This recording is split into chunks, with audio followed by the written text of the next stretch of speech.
Doctor Deepak Singh medical science centre से। आज एक बड़ा important clinical part diagnosis of disease या डिजीज डायग्नोसिस। आपको मालूम होगा कि किसी भी पेशेंट को ट्रीटमेंट करने के लिए, इलाज करने के लिए डिजीज को जानना बहुत ज़रूरी होता है। बिना डिजीज का जाने हुए ना हम मेडिसिन कर सकते हैं, ना हम मैनेजमेंट कर सकते हैं, क्योंकि हर मैनेजमेंट के लिए भी डिजीज को जानना बहुत ज़रूरी है। जैसे मान लीजिए सपोज दैट एक्सरसाइज एक मैनेजमेंट होता है। अगर मेरा हार्ट का प्रॉब्लम अगर होगा पेशेंट को, तो एक्सरसाइज नहीं ना कराएंगे हम लोग, एक्सरसाइज के लिए मना करते हैं हम लोग। अब किस तरह का अगर डिजीज होगा तो किस तरह का हम लोग अवॉइड करते हैं। किसी में एक्सरसाइज अवॉइड है, किसी में एक्सरसाइज सीवियर होता है, किसी में ब्रीदिंग। तो अलग अलग मैनेजमेंट के लिए, अलग अलग इलाज करने के लिए हमें डिजीज को जानना जरूरी होता है ना। मान लें किसी पेशेंट को बैक के पड़ रही है, वर्टिब्रा कैरीज हो चुकी है, तो उसको तो हम लोग एक्सरसाइज नहीं मना कर देंगे, ना ट्रैक्शन करेंगे, ना किस तरह तक एक्सरसाइज करेंगे। तो उसी तरह से हम क्या बोल रहे थे कि डिजीज को डायग्नोज करने के लिए 4 तरीका होता है। पहला सिम्टम, दूसरा साइन, तीसरा लेबोरेटरी और चौथा रेडियोलॉजी। सिम्टम क्या होता है? अच्छा, 4 तरीका जो देख रहे हैं ये हर सिस्टम में अप्लाई होती है, लेकिन थोड़ा थोड़ा परसेंटेज चेंज है। जैसे स्किन में क्या है? सिम्टम 30%, साइन 60%, ठीक है ना। 60% साइन है स्किन डिजीज के लिए, और बाकी 10% में ये आ जाता है, लेबोरेटरी आता है, रेडियोलॉजी तो है नहीं। मान लीजिए हम ब्रेन की बात चलें, नर्वस सिस्टम की बात चलेंगे। नर्वस सिस्टम में सिम्टम 20% है, साइन 10 से 20% है, लेबोरेटरी 10% और बाकी रेडियोलॉजी ज़्यादा परसेंटेज में आता है। जैसे रिस्पायरेटरी सिस्टम की बात चलेंगे, सिम्टम 30%, साइन 30%, लेबोरेटरी 10%, रेडियोलॉजी 30%। यानी कि अलग अलग सिस्टम को डायग्नोसिस करने में किसका परसेंटेज कितना दिया गया है, किसका इम्पोर्टेंस कितना दिया गया है, वो सब अलग अलग है। अब देखिए, सबसे पहला बात आता है सिम्टम। पेशेंट किसी भी तरह का सिम्टम बोलता है तो हम लोग उसमें से क्या क्या बोलते हैं, किसी भी चीज़ का एग्रीवेशन और एब्रीवेशन के बारे में बात करते हैं। मतलब क्या कि अगर जैसे डिजीज जो सिम्टम बोल रहा है वो खाली पेट में उसका सिम्टम कैसा हो रहा है, खाना खाने के बाद क्या हो रहा है, ठंड के मौसम में क्या होता है, सुबह में कैसा रहता है, शाम में कैसे रहता है, एक्सर्शन में कैसा होता है, मूविंग में कैसा होता है, रनिंग में कैसा होता है। यानी हर बात को हम लोग क्या करते हैं, उससे हम लोग सिम्टोमेटिक ले लेते हैं। जब सिम्टम ले लेते हैं तो हम लोग दूसरा नंबर पे आते हैं साइन में। साइन में क्या करते हैं हम लोग? इंस्पेक्शन करते हैं। इंस्पेक्शन का मतलब होता है जो हम लोग नेकेड आई से उसको देखेंगे, जहाँ पे वो डिजीज बोल रहा है उसको नेकेड आई से देखते हैं। तो नेकेड आई से देखेंगे कि वो उसका कलर कैसा है, वहाँ स्कार है कि नहीं है, सोलिंग कैसा है, यानी उसका कैरेक्टर कैसा है। तो हर चीज़ को पहले क्या करते हैं, इंस्पेक्शन पहले करके देख सकते हैं। जैसे डर्मेटोलॉजी में क्या है, सबसे बड़ा इंस्पेक्शन है। इंस्पेक्शन से लोग पता लगा सकते हैं बहुत सारे डिजीज को, चाहे एक्जिमा हो, फिगर्स हो, डिजीज का। दूसरे नंबर पे आता है पाल्पेशन होता है। पाल्पेशन का मतलब होता है जब नेकेड आई से हम देख लिए हैं, उस पर क्या करते हैं, फिंगर से टच करके देखते हैं कि वहाँ पर क्या किस तरह से पाल्पेशन हो रही है। उसमें क्या है, टेंडरनेस देखते हैं, कंसिस्टेंसी देखते हैं, एरिया देखते हैं, मार्जिन देखते हैं, है ना, कि लंप का मार्जिन कैसा है। तो उससे हम लोग को पता लग जाता है कि क्या हो सकता है। तीसरे नंबर पर आता है परकशन होता है।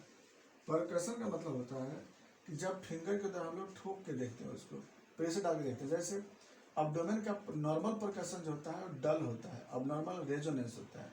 चेस्ट के लिए नॉर्मल परकशन रेजोनेंस होता है, अब नॉर्मल डल होता है। तो इससे परकशन से हम लोग को पता लग जाता है कि अंदर में क्या जैसे मान लीजिए किसी घड़ा हो, घड़ा के ठोकने से क्या पता चलता है कि खाली है, भरा है, किस तरह का हो सकता है कैरेक्टर, वो तो पता लग जाता है। और चौथा जो है अस्कल्टेशन होता है। अस्कल्टेशन का मतलब होता है मतलब कि स्टेथोस्कोप के द्वारा हम लोग एग्जामिनेशन करके देखते हैं। ये कहाँ देख सकते हैं, मेनली हम लोग चेस्ट में अप्लाई करते हैं, है ना। जैसे अब लंग्स के लिए हो गया, हार्ट साउंड के लिए हो गए, तो अस्कल्टेशन का यूज हम लोग वहीं करते हैं, जैसे अंदर से किसी साउंड को ऑब्जर्व करते सुनते हैं। तो दूसरा मेथड ये हो गया। अब तीसरा क्या होता है कि लेबोरेटरी मेथड, अगर पॉसिबल होता है उसके अनुसार लेबोरेटरी टेस्ट कराते हैं। उसमें भी 2 तरह से कराते हैं। अगर मान लीजिए कोई पैथोजेनिक टेस्ट करना चाहते हैं, पैथोजेन वगैरह का, तो उसमें डायरेक्ट हम लोग क्या करते हैं, एंटीजन का टेस्ट करते हैं। और अगर जहाँ पॉसिबल नहीं होता है वहाँ एंटीबॉडी का टेस्ट करते हैं, है ना।